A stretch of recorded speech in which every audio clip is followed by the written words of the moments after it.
The Galactic Council chamber was a cathedral of light and polished crystal, its towering spires and curved walls radiating authority. Representatives from hundreds of civilizations filled the amphitheater, murmuring in dozens of alien languages as they awaited the next case. At the central podium, Grand Arbiter Velthran adjusted his shimmering robes and cleared his throat. Next matter, the planetary incursion against the primitive world designated Sol 3. A holographic projection bloomed above the chamber. A blue-green planet, beautiful and small against the backdrop of space. The Terran homeworld. Most council members barely spared it a glance. They had approved the incursion unanimously weeks ago.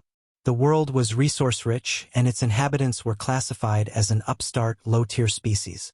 From the far end of the chamber, Ambassador Jareth Morgan of Terra rose to his feet. There was silence.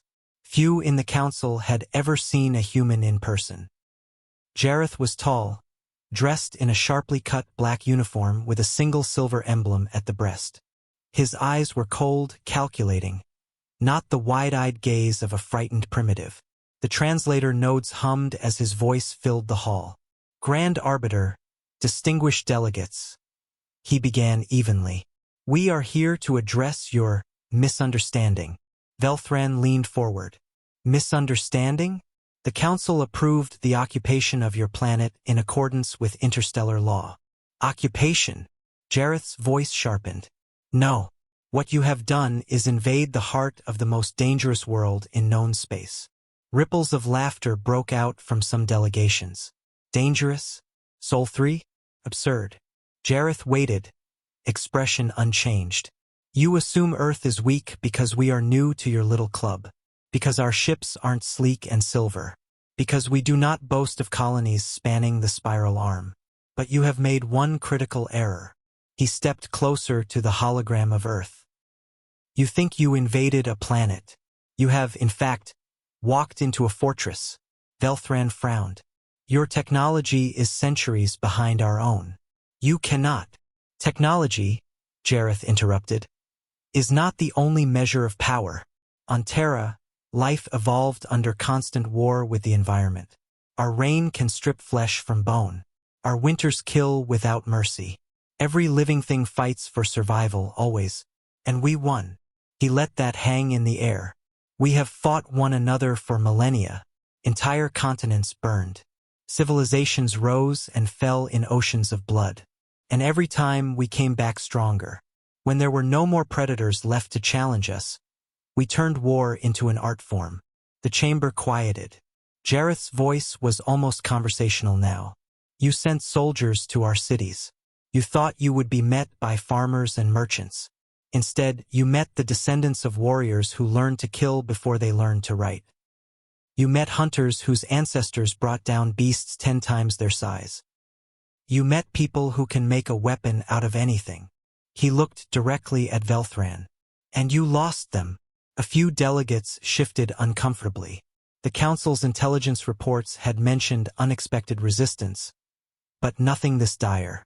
3 days ago, Jareth continued, your forward operating bases in North America, Europe, and Asia went dark.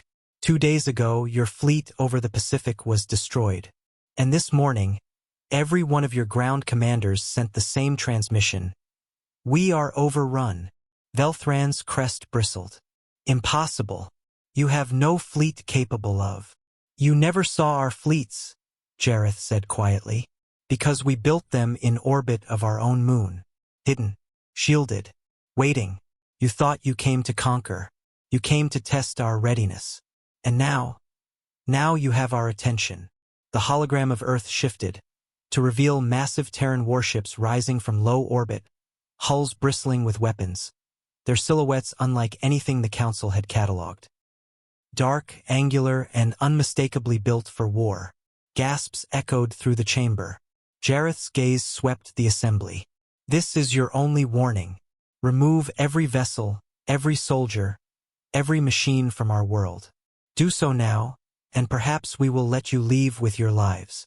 The Grand Arbiter's throat clicked nervously. And, if we refuse?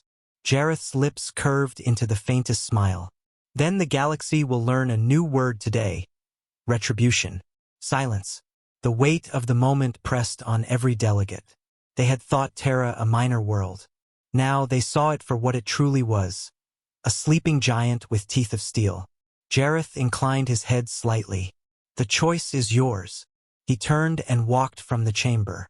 No guards moved to stop him. In the stunned quiet that followed, one thought coursed through the minds of every representative. They had not invaded Terra. They had awoken it.